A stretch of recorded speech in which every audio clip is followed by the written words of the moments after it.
Olá, eu sou Rômulo Contígio e esse é o Mask TV, aquele podcast que você quer ver. Hoje eu trouxe uma pessoa que eu admiro muito, ele tem 30 anos de experiência no mercado, é um consultor incrível e eu queria conversar com ele sim. Eu queria contar as experiências, as vivências dele nesse mercado da segurança do trabalho. Hoje comigo aqui, Carlos Macera. Seja bem-vindo, seja bem-vinda. Esse é o Mask TV Podcast. Carlos Macera, até que enfim você está aqui comigo. Muito obrigado pela presença.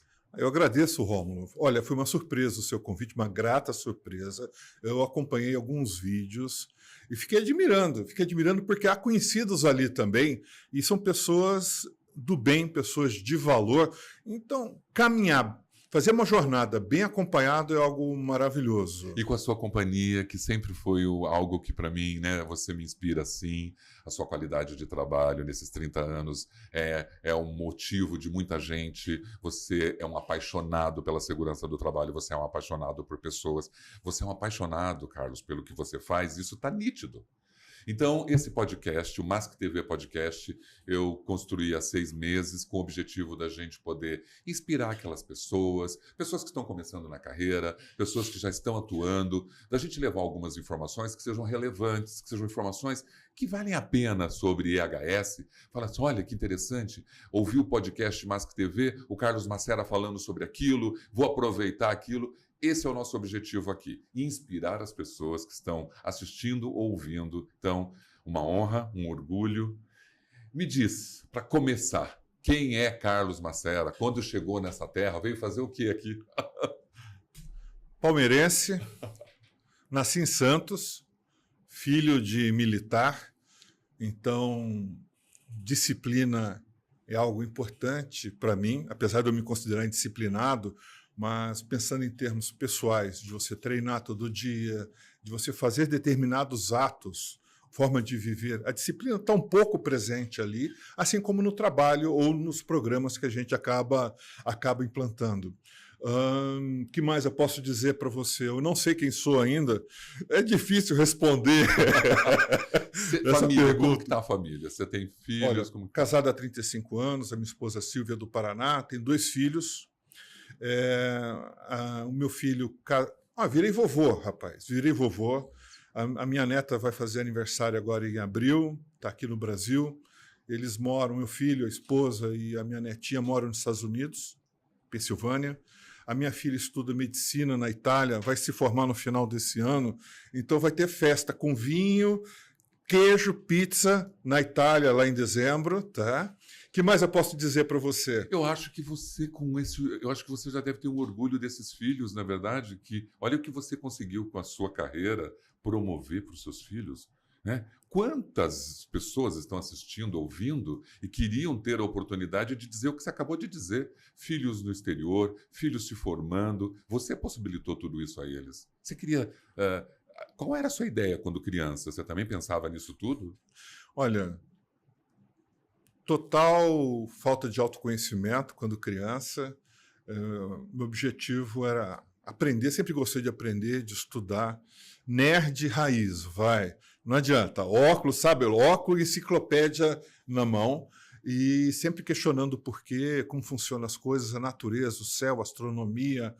Uma das possibilidades era ter sido astrônomo, tá? A outra ter sido padre. É verdade, cheguei a questionar essa possibilidade. Trabalhar com ciência da computação também foi um caminho. E acabei indo para a engenharia elétrica, onde encontrei uma outra família na minha classe, vamos colocar assim. Então, a vida foi me levando. Eu diria, a vida me conduziu para mais longe do que eu tinha imaginado. Se eu tivesse planejado alguma coisa, eu diria que não teria sido tão bom quanto a condução da vida. Não sei se faz sentido isso para você. Faz sentido, e é importante entender o privilégio que você teve da vida, né? Porque nós sabemos de pessoas que não têm o mesmo privilégio de ter a oportunidade de ter a disciplina militar do seu pai, de fazer com que você pudesse pensar sobre quem você é, de como você ia dirigir sua carreira no futuro. Olha aí, você teve a liberdade de escolher, e aí foi para a engenharia, da engenharia foi chegando para a segurança? Foi através da engenharia que você começou a olhar a segurança do trabalho? Foi nesse momento? Posso dizer que foi, tá? Olha só como engenheiro eletricista, me formei, peguei o diploma. O que eu quero? Trabalho, né? Claro. Ok, fui trabalhar numa empreiteira no Paraná fazendo obras industriais. E tinha um pessoal da segurança que me dava um trabalho e não me deixava trabalhar em paz. Estava toda hora parando os meus trabalhos.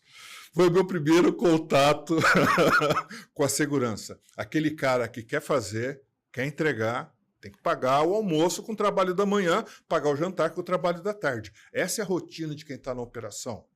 E aí vinha um pessoalzinho, não, vamos pensar um pouquinho, vamos respirar um pouco mais, vamos pensar...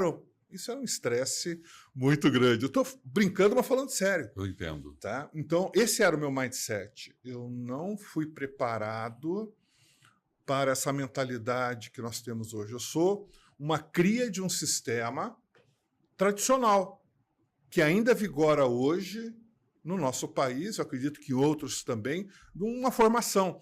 E não estou falando de faculdade, eu estou falando desde o primário e uma construção de uma mente. Sim. Tá? E aí essa é uma mentalidade baseada em valores. E o brasileiro, ele não educa para valores. Ele educa para a coisa, o artefato. Tem que ter isso aqui na tua mesa. Você tem que tirar nota tal, mas não para a construção de valor dentro da pessoa. De valores morais, né? Principalmente morais, porque o respeito a você, para mim, se traduz em segurança. Não tem nada a ver com EPI. Tem a ver com eu olhar você. Isso nós estamos falando de relação. Para mim, segurança é relacionamento. Quando eu escolho alguém para passar a vida, tem que ter reflexão. Isso é segurança. Eu não gastar mais do que eu recebo de salário tem a ver com segurança.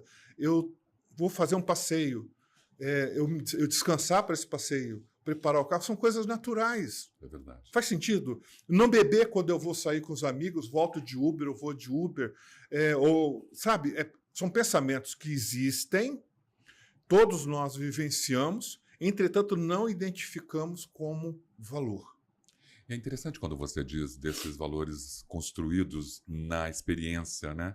Você foi descobrindo, foi olhando, né? A observação, que para você é um dos elementos muito claros da sua estrutura de trabalho. Você é um observador muito claro disso. E essa observação, ela te traz isso, né? Ela te traz essa visão um pouco antecipada daquilo que você está vendo, até a ponto de você se preparar para fazer. Tem alguém que te inspirou lá no começo da sua carreira também? Claro, pai, tudo, mas algum profissional que ali você fala, olha, aquele ali está me inspirando. Você teve pessoas que te inspiraram no começo? Sempre tive. É até engraçado isso, tá? Primeira coisa, a vida real sempre me inspirou. Biografias de pessoas de carne e osso, sem fantasia, que foram lá e fizeram a diferença. Seja no mundo da ciência, seja no mundo da filosofia, da antiguidade, do mundo... A história de uma lavadeira que luta para cuidar dos filhos e protegê-los da influência do mundo, com o recurso que ela tem, que é ela, num trabalho humilde. Meu amigo, nada me inspira mais do que isso. E cadê eles? Cadê esses heróis? Então, eu estou sempre buscando, quando eu falo heróis, no sentido que deveriam ser vistos como tal, sabe? E esses são as minhas referências. Olha, eu gosto muito de ouvir isso de você, porque às vezes eu também tenho como inspiração isso. Pessoas reais que fizeram coisas incríveis e que nunca, né, foram, né, apareceram, ou até mesmo apareceram, né, ou acabaram sendo, né, evidenciados, né, mundialmente, até pela sua própria luta. Eu gosto muito de ver coisas reais que me inspiram e que, se de repente a gente pode, de uma certa forma também, ajudar essas pessoas, né? Essa é a minha motivação, são esses heróis anônimos. E eles acordam todo dia cedo para ir trabalhar, para cuidar da família, para fazer o trabalho certo, bem feito e voltar para a família deles, que é onde está o projeto de vida. Essa é a minha motivação. Lá dentro tem pai, lá dentro das empresas tem mães, têm filhos, e aí? Não desejo que eles vão para qualquer lugar. No começo da sua carreira, já que nós estamos falando um pouquinho de tudo isso que está te inspirando, teve algo que realmente um obstáculo quase difícil que ia te dar, quase que impedia você de dar continuidade, ou um fato marcante que você lembra? Ou não, ela foi um movimento mais suave? Não houve nada de suave. Não houve nenhuma iluminação de minha parte. Sabe quando nos filmes antigos, vamos falar assim, nos filmes antigos, abria-se as nuvens, descia uma luz sobre a pessoa, lembra, né? Claro. Aí Deus falava com a pessoa. Não houve nada disso. Houve uma condução, frequentemente suave, algumas vezes mais fortes, da vida me colocando no caminho, me estimulando através das pessoas ao meu redor e das circunstâncias da vida. E essas circunstâncias que deixaram você caminhar, elas te dão poder, elas te dão condições, porque ela te prepara. Você não tem medo de enfrentar o futuro, porque você está convivendo com aquilo que a vida real e natural está te trazendo. Exato. Vou dar um exemplo para você. Profissionalmente falando, né? Quer dizer, eu terminei a faculdade com uma visão de trabalhar com conservação de energia. Então, montei uma empresa de conservação de energia. Só que o mercado em crise no Brasil, você sabe que é a condição normal, né? Aí os empresários falam, vou economizar o quê se eu estou lutando para sobreviver? Então eu fui de negócio em negócio. Eu tive 3 empregos e depois assumi o meu lado empreendedor. Então, o que eu quero dizer para você é que se algo desafiador no Brasil é você ser empresário, é você ser empreendedor. O ambiente econômico, social é hostil. É muito hostil. É ingrato, é difícil. Você não tem ajuda, você não tem apoio, tá? Então, não é à toa que há uma quantidade de fechamento de empresas ou de empreendimentos ou de projetos estúpido. Então, é hostil. Eu fico surpreso de estar aqui hoje com você. Eu também, porque são 24 anos, você 30, lutando, essa hostilidade do mercado nos agride, e eu acho que um dos motivos pelos quais você está aqui é justamente por causa da sua franqueza. Essa forma de você mostrar a realidade como somos, né? Sem nenhum tipo de interferência, porque é assim a vida, Isso é muito bom para a gente discutir com as nossas pessoas hoje. Porque está todo mundo mapeado e mascarado por um filtro, né? Que as redes sociais estabeleceram até. Esse filtro, né? As máscaras, né? É mais do que um arquétipo, é mais do que um estereótipo. É uma situação agora muito grave. E aí, quando você vem com a sua franqueza de que chegou, porque a vida é isso, e é isso mesmo. Agora, de que forma que eu vou andando com essa realidade é outro caminho. Como que eu vou reagir? Como vou reagir?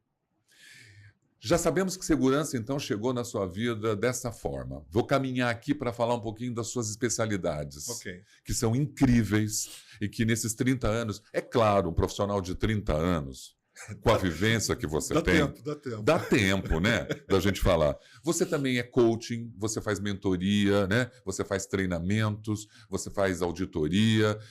Tem alguma coisa hoje que você está preferindo dentro desse leque de inúmeras habilidades que você construiu como consultor? Você é diretor executivo ainda da MM Tecnologia. Sim. Né? Ela caminha com você dentro da tua história também. Exato, né? Exatamente. É uma empresa de 30 anos. Eu estou no mercado há 35 anos, para falar a verdade, tá? E só acabo falando da idade, né? Você está usando os bons produtos aí, né? Pouco cabelo grisalho, tem um pouco, mas... Mas está bem, hein? Nem vou perguntar a idade, porque não interessa, eu não falo. Não. Olha... Eu sei que você focou na liderança. Conta um pouquinho dessas especialidades que você é apaixonado por elas?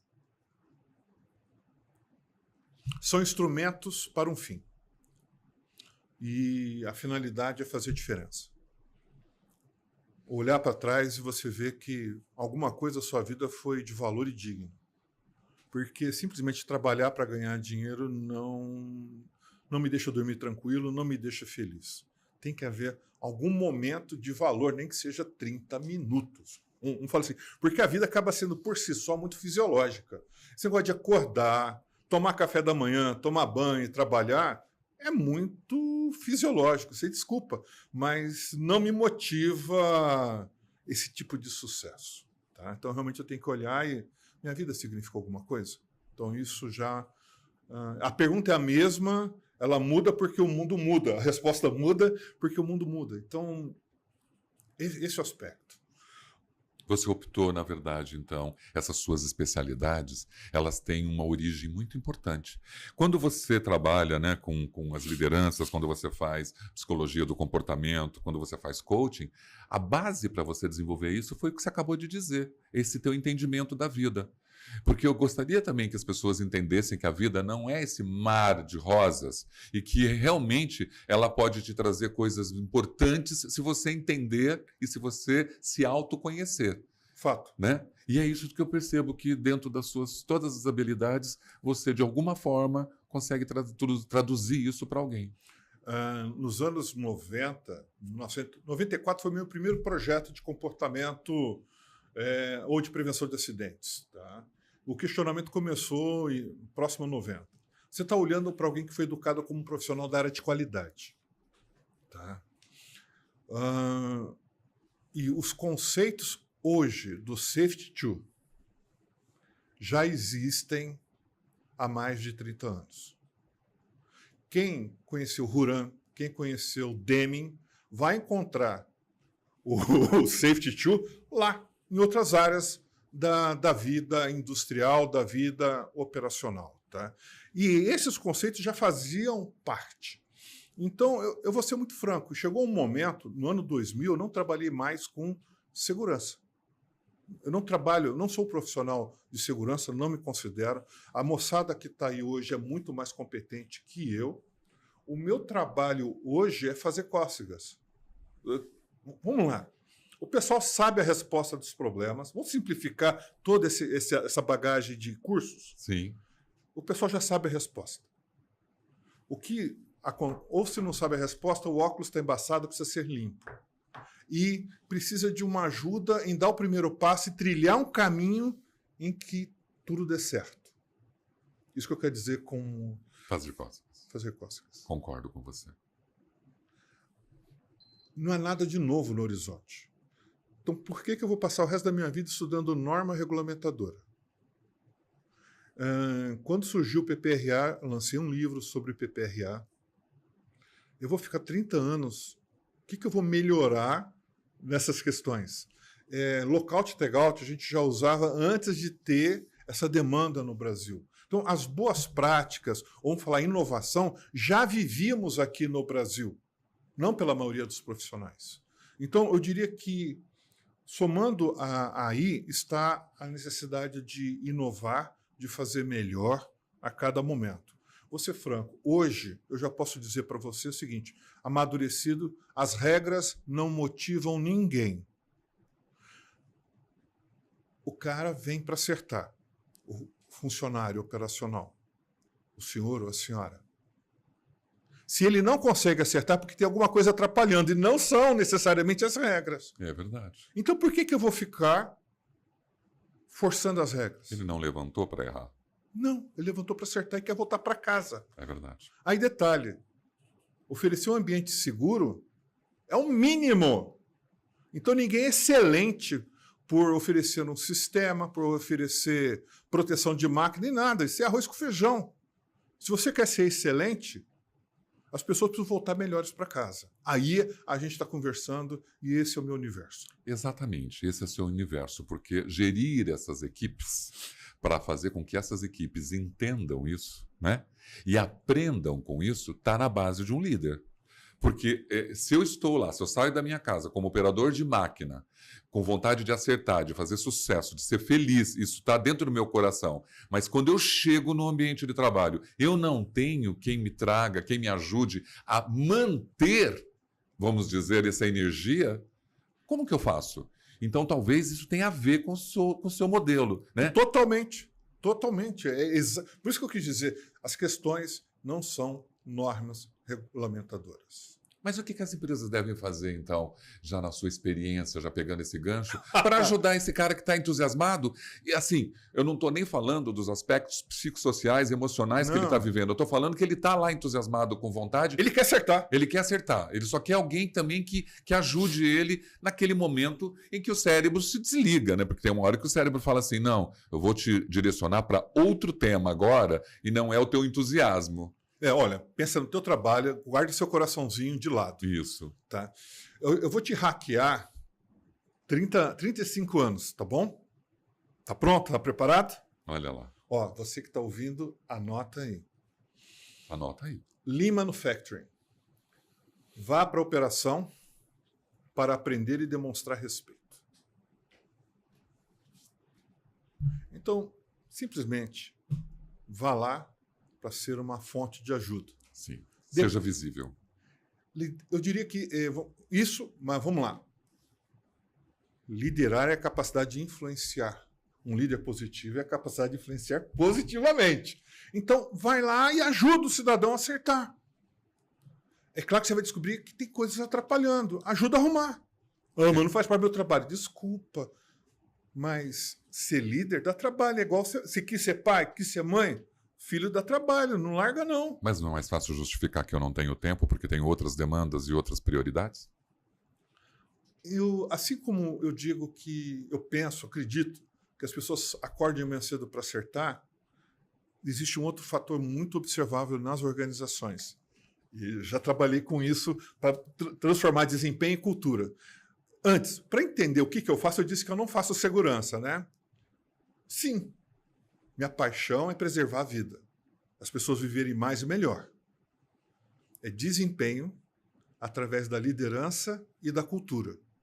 Ok, operação segura é desempenho. O pessoal produzir cada vez mais é desempenho. Produzir cada vez mais e voltar para casa mais bonito é desempenho. É uma questão de você definir. Só que é através do líder e cultura. O que é cultura? É o que o pessoal faz quando o chefe não está olhando. Que é comportamento. Então, liderança e mais o comportamento das pessoas traduzem-se por desempenho. Onde que eu quero chegar com isso para você? Se você vai, a pessoa sabe qual é o trabalho dela, os recursos já estão lá, e ela está tendo dificuldade, não é com treinamento que você vai resolver isso. Você precisa observar, você precisa entender, você precisa conversar, precisa aprender.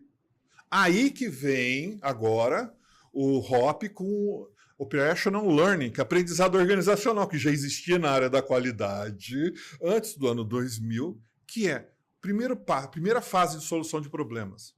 Entenda o problema. Vai aprender. Aí que está o Lean Manufacturing. Então, o que nós estamos vendo é uma convergência de conhecimentos de diversas áreas. Como já disse, qualidade. Nós temos a parte da segurança, que depois de 40 anos descobriu que ninguém melhora nada contando o erro ou gerenciando o erro. Tá? A gente precisa olhar para frente, que é o Safety 2. Onde que eu quero chegar? Então vamos nesse caminho. Estou simplificando enormemente. Claro, claro. Nós temos as metodologias ágeis, que pegaram tudo que tem de melhor, que funciona para performance e desempenho, e colocaram na tecnologia. Por isso que você vê essa curva exponencial em termos de ciência e tecnologia. Eu trabalho com isso, justamente para ajudar. Quer dizer, a minha bagagem é essa, além de cultura organizacional. Quando eu olho o funcionário fazendo o trabalho dele e acertando, o que ele precisa? O que o líder precisa dar? Segue em frente, está fazendo joinha. Isso. Né? O nome disso é validar. Validar, né? Isso é verdade. As pessoas trabalham décadas sem validar. nenhuma validação. Tá certo o que você está fazendo, continua firme que o final vai ser maravilhoso. E tem outro, se a pessoa está fazendo errado, conversa com ele, com respeito, e pergunta, cara, vai dar ruim aqui. O que a gente pode fazer para melhorar? Ele é o especialista, não você. Só que isso é uma postura, é um mindset, é necessário uma mentalidade de coach, não de chefe, claro. Não de fiscal. Um professor, né? Um cara que ajude, um educador. Né? Isso é o líder. Agora, quando você fala da cultura de segurança, que é fazer mesmo quando ninguém está vendo, quando você entra nesse mecanismo de aprendizado, você já leva para um outro patamar a cultura de segurança, concorda? Sim. E a transformação é exponencial, porque o pessoal é bom, o pessoal é competente, o pessoal quer acertar. Só que não deixam eles manifestarem a competência. Você falou da mudança de mindset, de validar, de levar a questão positiva para quem está trabalhando, né? Se leva muito a questão do erro, né? Se leva muito a punição, muito a culpa, né? O tempo todo é difícil alguém chegar a validar, como você acabou de dizer, eu achei brilhantemente. Parabéns, José. É isso mesmo que tem que ser feito, é isso que você deveria ter feito, né? Desta forma. Isso acho que muda tudo, encoraja, entusiasma aquela pessoa, né? Ela percebe que o ambiente seguro é muito mais saudável do que um ambiente inseguro. Olha, eu vou... E vou emendar. Fala. Os líderes das empresas estão preocupados em fazer desse jeito? Estão preparados? Os líderes estão numa panela de pressão, eles precisam gerenciar equipes e precisam que tenha uma necessidade, uma expectativa, e eles precisam gerenciar os executivos, lidar com os executivos que têm não necessariamente a mesma expectativa. Então eles estão dentro do sanduíche. Quem é que vai ajudá-los? Na verdade, o que os gestores mais precisam, líder é adjetivo, tá? Claro. O que os gestores mais precisam é de clareza de como navegar nesse mundo caótico, nesse mundo complexo, nesse mundo incerto e ambíguo. Como é que eu vou ajudar a minha equipe? Como é que a gente vai entregar tudo hoje? Como é que eu vou atender as expectativas organizacionais? E ainda assim, nós estarmos unidos, no sentido bem, felizes e voltarmos inteiros para casa. Isso tudo ajuda. Mas essa ajuda, por exemplo, normalmente uma empresa ela fala, eu não tenho recurso para contratar um profissional que poderia contribuir com isso. No caso, o Carlos Macera. Mas e se eu não posso contratar o Carlos Macera, o que esse gestor poderia fazer para entender esse mecanismo de mudança de mentalidade para poder ele mesmo se desenvolver a ponto de ajudar essa equipe sem a necessidade de alguém externo? Posso falar para a câmera? Pode. Aquela ali? Aquela ali. Ela já está na... Tá em você, inclusive. Eu vou relatar o testemunho de um gerente de manutenção e de segurança de uma montadora. Veja, nós estamos falando de 3 mil funcionários para mais e de alguns quilômetros quadrados de área. Carlos, olha o que ele me falou. Carlos, eu consumi todos os vídeos do seu canal. Eu anotei tudo que estava lá e implantei. Nós reduzimos os acidentes aqui. Melhorou muito. Está respondida a sua pergunta. O material, o know-how, já está para quem quer. Para quem quer. Só que existe uma questão que é a constância desse movimento. Jogar uma vez e achar que está resolvido porque naquele momento o seu indicador melhorou é um erro. Tem que ter constância. Exatamente. Porque senão não vai adiantar. Porque eu vejo a melhora. As pessoas falam, depois que você chegou na empresa, os acidentes diminuíram, nós estamos felizes com os encontros mensais. Ok, são mensais, né? Mas a partir do momento que para de você desenvolver, de trazer informação, você corre um risco muito grande de voltar a zero. E essa frustração?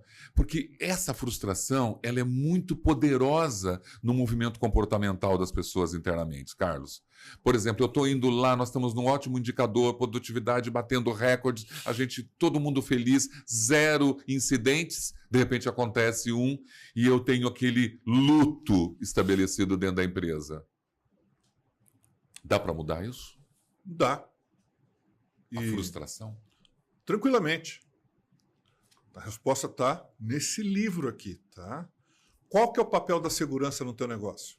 Se é só para atender fiscal do Ministério do Trabalho,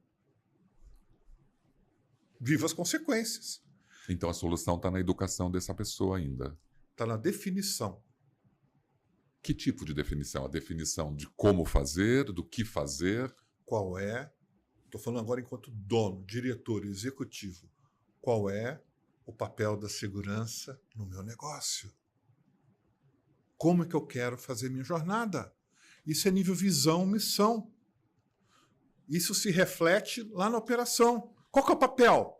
Eu vou contratar, mas se eu defino que a segurança caminha lado a lado com tudo que a gente faz, eu vou selecionar gerentes, diretores da área comercial, da área de recursos humanos, eu vou selecionar e contratar encarregados, supervisores alinhados com esses valores. Eu não vou trazer um analfabeto em termos de segurança, que ele acha que segurança só atrapalha, para um ambiente em que a segurança é tudo.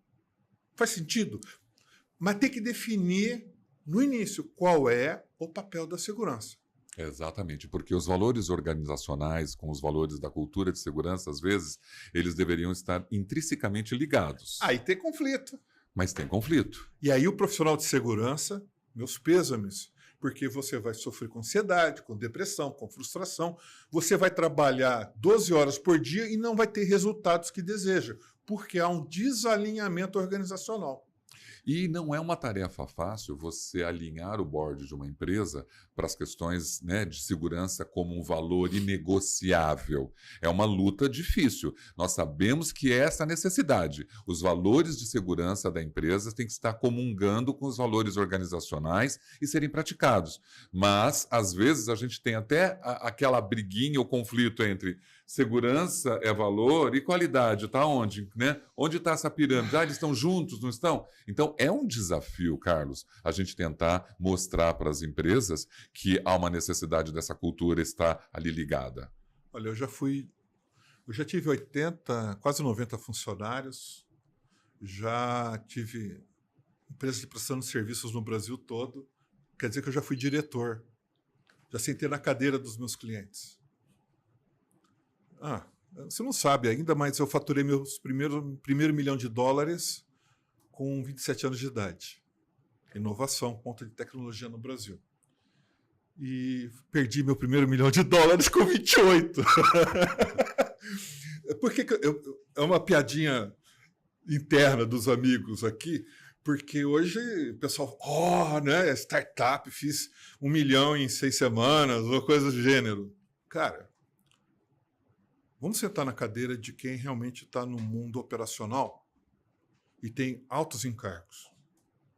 A competição dentro de uma empresa por uma administração ótima. Quando eu falo competição, não é briga. Sim. É a demanda por atenção, que se traduz em prioridades. De uma administração bem feita, de uma gestão de pessoas bem feita, de uma qualidade bem feita, de uma logística bem feita, de suprimentos bem feitos. Sustentabilidade bem feita. Tudo bem feito, porque senão você quebra. O que adianta você ter segurança e não entregar o produto? Todo mundo vai perder o emprego, meu querido. Tá? Então, é difícil e eu ouso afirmar que não é humanamente possível. Nós não somos máquinas para processar tanto desafio, tanta complexidade. Os sistemas são complexos, ponto. Tá? Tem um livro do James Reason sobre gerenciando o erro humano, ele dá um modelo mental que é bem interessante.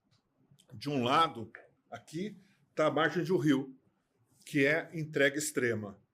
No outro, segurança extrema. Nos dois lados, a empresa quebra. O barco, que é o barco da operação da empresa, ele fica, uma hora está na entrega extrema, porque tem que pagar as contas e precisa pagar os boletos. Você entende isso?